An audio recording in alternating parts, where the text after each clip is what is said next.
자, 두 가지 중에 어떤 게 잘못된 세안법일까요? 둘 다 맞는 거 아니에요? 어떻게 하지? 나는 피부가 너무 좋아. 깐달걀 피부, 물광 피부, 반짝반짝 빛이 나는 피부 하면 바로 나지 하는 분은 지금 바로 이 영상을 끄세요. 끄셔도 됩니다. 하지만 그렇지 않은 분들은 이 영상 끝까지 안 보면 완전 손해일걸요? 세안만 제대로 해도 피부과 올 일이 현저히 줄어든다는 사실 혹시 아시나요? 세안을 잘못하면 피부가 더 빨리 늙고 주름이 더 생기고 푸석푸석해지고 트러블도 더 많이 날 수 있어요. 오늘은 과연 내가 매일 하고 있는 세수로 피부를 망가뜨리고 있지 않은지 하나하나 직접 보여드리며 올바른 세안법 제대로 낱낱이 파헤쳐 보겠습니다. 소중한 그대 피부 제가 지킬게요. 잘못된 세안법 하나씩 보여드릴게요. 어떤 부분이 잘못됐는지 내가 저기서 해당 사항이 있는지 확인해 보시고요. 제가 마지막에는 올바른 세안법을 한 번에 쭉 보여드릴게요.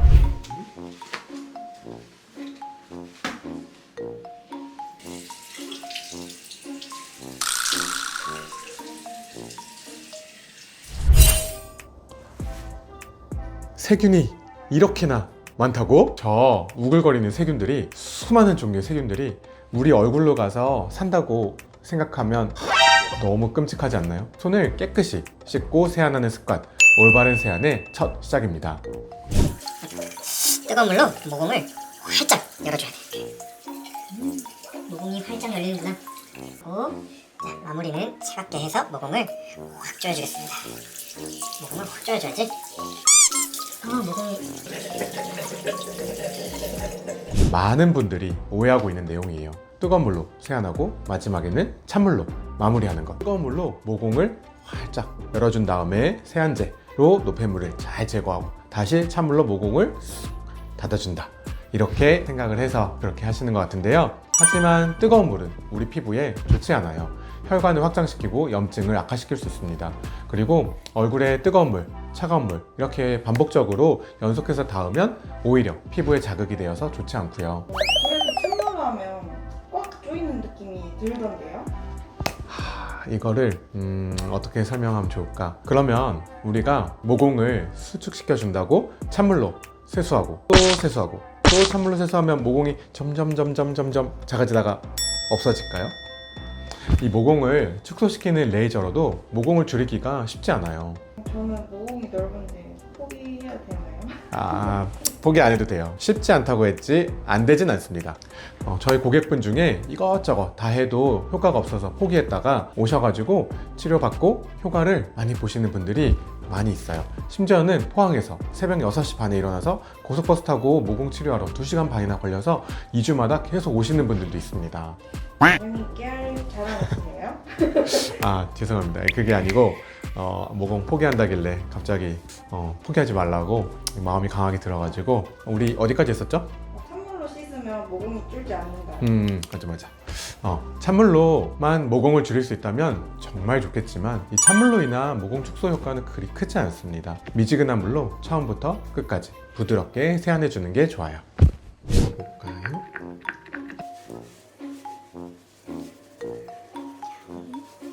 그리고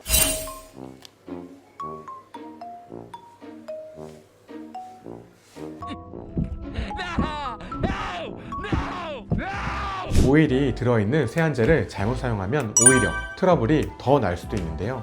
클렌징 오일을 사용하는 이유는 이 모공 사이에 낀 메이크업이나 선크림 등의 입자들까지 잘 제거해주기 때문인데요. 티슈나 화장솜으로 이렇게 바로 닦아내면 자극이 많이 되고 효과는 별로 없어요. 클렌징 오일을 손으로 얼굴에 잘 바르고 손에 물을 덜어서 부드럽게 문질러 줍니다. 특히 선크림, 화장품이 많이 묻은 부위들 있잖아요. 아니면 이 코 사이사이 이런 데들을 잘 문질러 주면서 오일 성분이 약간 흰색을 띌 때까지 유화작용이라고 하는데 문질러 주시는 게 중요합니다. 잘 문질러 주셨다면 물로 씻어내면 됩니다. 부드럽게요. 그런데 피부 타입에 따라서 어떤 제품을 써야 하는지 잘 모르겠어요. 어렵지 않아요. 클렌징 오일, 크림, 밀크 로션, 젤 워터 이렇게 갈수록 오일 성분이 줄어들고 수분량이 높아지는데요. 지성인 분들은 클렌징 오일을 사용하면 오히려 트러블이 더 많이 나고 자극이 될 수 있어요. 이때는 오일 성분이 좀 적은 클렌징 젤이나 클렌징 워터를 사용하시길 권유드립니다. 피부가 건조한 분들은 민감하지 않다면 클렌징 오일을 사용하시고요. 건조한데 민감하다 그러면 클렌징 크림이나 로션, 밀크 등을 사용하시는 게 좋습니다. 자고로 남자라면은 세수는 열심히 해야 한다, 그렇죠?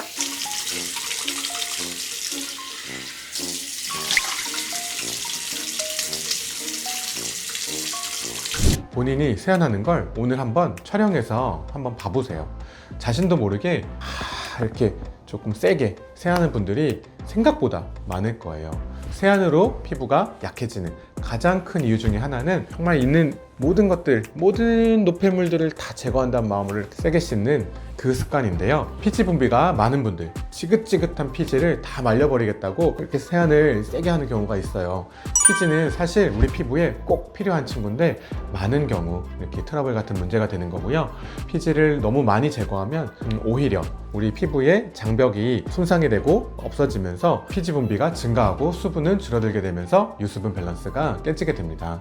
세안 후 피부가 당기지 않는 정도까지 부드럽게 세안하는 것이 중요합니다. 굳이 클렌징 오일이나 클렌징 크림을 사용할 필요가 있어? 클렌징뿐만 사용하면 되지. 한 번만 하면 되지. 세수를 뭘 그렇게 귀찮게.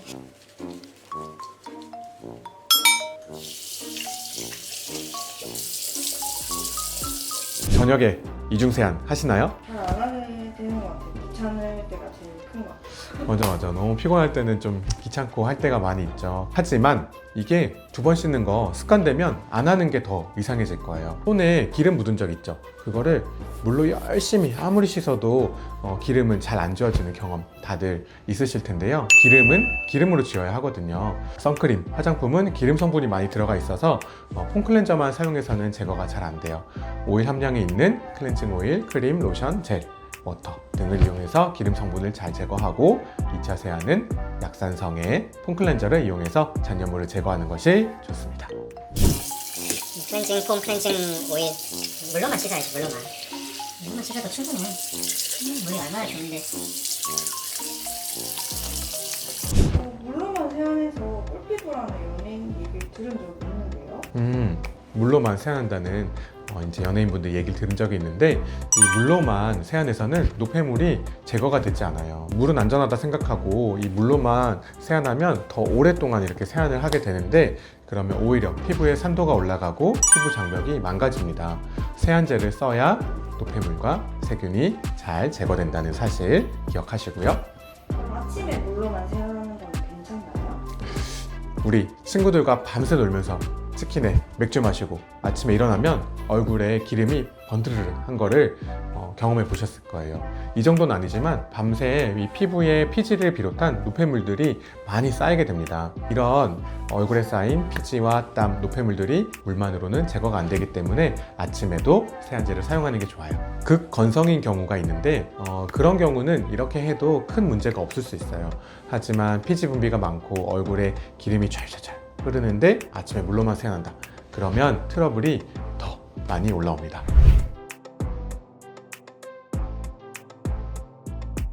자, 올바른 세안법을 한번 보여드리도록 할게요. 손에 세균이 정말 많기 때문에 일단은 손을 깨끗하게 먼저 씻어주세요. 이게 세안법의 기본 중에 기본입니다. 손에 세균들이 얼굴에 가면은 오히려 더 안 좋으니까. 거의 수술하시는 수준인데요. 항상 열심히 씻어야 됩니다. 우리 평상시에 세균이 많기 때문에 사실은 저는 피부가 좀 지성이라서 클렌징 오일을 쓰면은 좀 당길 때가 있어서 보통은 클렌징 크림을 많이 쓰고요. 괜찮을 때는 클렌징 오일을 한 번씩 사용합니다. 오늘은 클렌징 오일로 보여드리도록 할게요.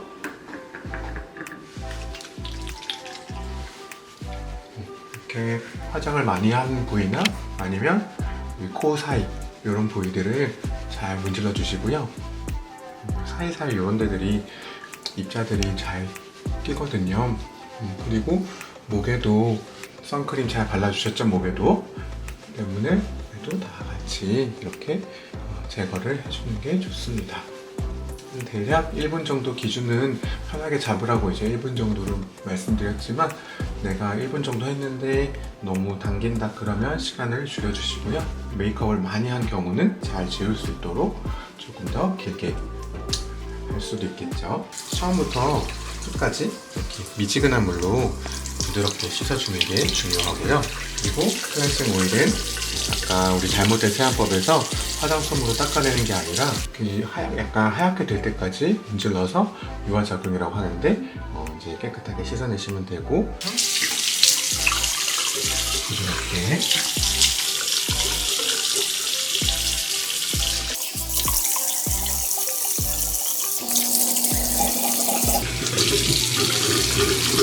이렇게 클렌징 오일로 1차 세안을 하시고 클렌징 폼으로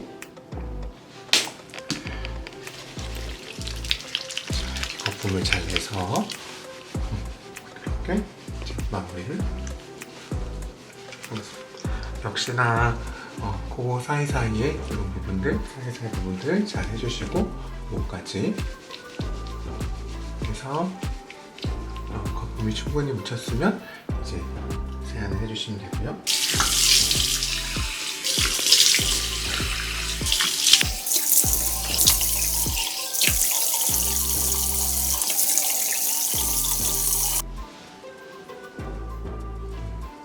살짝 꾹꾹 누르면서 이렇게 톡톡톡톡 두드려가면서 물기를 제거해 주시면 되시고요. 그 다음에는 바로 세안제를 그 다음에는 바로 보습제를 발라주시는 게 좋겠죠? 궁금한 게 몇 가지 더 생각나는데요. 한동안 1분 세안법, 60초 세안법 유행했었는데 이렇게 하는 게 맞는 건가요? 맞아요. 특히 미국에서 60second 룰이라고 이 60초 세안법이 SNS에서 한창 유행했었는데 결론부터 이야기하면 1분 동안 세안하는 게 가장 좋다 하는 딱 정해진 연구 결과는 없습니다. 이 메이크업을 얼마나 했는지, 오일 성분이 들어간 제품을 얼마나 발랐는지 따라서 조금씩 달라질 수 있을 것 같아요. 이제 1분을 기준으로 잡은 거는 1분 동안 세안제를 부드럽게 여기에만 딱 집중해서 발라내는 걸 잡은 거고요. 핵심은 우리 피부 장벽의 손상을 최소화하면서 노폐물을 제거하는 것. 이게 이제 가장 기본이에요. 1분이라는 정해진 시간보다는 내 피부 아니면 상황에 맞는 세안법이 중요할 것 같고, 메이크업을 많이 한 경우는 1분으로 우리 다 지우기 힘들잖아요. 대략적으로라도 알려주세요. 이중상한 경우는 네. 1차 세안, 2차 세안 어느 하는 게 좋을까요? 자, 헷갈리는 분들을 위해서 정해드릴게요. 1차 세안, 2차 세안 각각 1분으로 기준을 잡으세요. 평소에 너무 길게 하고 있다면 1분으로 줄이고, 너무 짧게 하고 있다면 1분 정도로 길게 하고, 기본은 세안하고 나서 피부가 당기지 않는 범위 내에서 얼굴에 메이크업, 노폐물을 잘 제거하는 거 잊지 마시고요. 세안 후에 피부가 당기고 자극이 된다. 그러면 시간을 좀 더 단축시켜서 세안하시는 것을 권유드립니다. 클렌징 디바이스를 사용해도 되나요? 클렌징 디바이스를 사용하시는 분이 생각보다 있으시더라고요. 이게 디바이스가 피부에 자극이 되는 경우가 많아요. 그리고 또 이게 보통 화장실에 우리가 비치를 해놓잖아요. 매일 쓰는 게 아니라 썼다 안 썼다 이러면 세균이 또 안에서 자라면서 세균 감염 가능성이 높아지고요. 별로 피부에는 좋지 않기 때문에 추천드리지 않습니다. 각질 제거제 사용은요? 각질은 제거하지 않아도 한 달 주기로 알아서 떨어집니다. 각질 제거제를 사용하면서 막 각질이 나오면 시원해, 이거 다 밀어내야지 하고 기분이 좋을 수는 있지만 이 건강한 피부 장벽이 떨어져 나가는 거예요. 민감하신 분들은 피부 장벽이 망가지고 또 피부가 더 민감해집니다. 효소 세안제 엔자임 파우더라고 이런 제품을 사용하면 자극 없이 각질 제거에 좀 도움이 될 수 있어서 그런 세안제를 사용해 보는 것도 괜찮습니다. 2차 세안제는 어떤 걸 사용하는 게 좋을까요? 약산성의 저자극 폼클렌징을 사용하시길 추천드리고요. 약산성은 제품에 약산성 아니면 pH 한 5, 5.5 이렇게 적혀 있어요. 나이에 따라서 조금씩 달라지긴 하는데 건강한 피부라면 평균 pH 한 5.5, 6 요 정도 사이거든요. 약산성이 아닌 경우 피부의 지질 성분들이 많이 제거되면서 피부 트러블이 더 생길 수 있고요. 또 세라마이드나 글리세린이 포함된 세안제의 경우는 피부 장벽을 보호해줘서 이런 성분들이 있으면 더 좋습니다. 그리고 향료가 있으면 자극이 될 수 있어요. 특히 민감하신 분들은 향료에 더 자극이 될 수 있기 때문에 피해 주시는 게 좋고요. 올바른 세안법만으로도 더 건강하고 깨끗한 피부를 유지할 수 있다는 점 꼭 기억해 주세요. 소중한 그대 피부 제가 지킬게요. 오늘 내용이 많이 유익하셨으면 좋아요, 구독, 알림 설정 부탁드리고 또 유익한 내용으로 찾아뵙겠습니다.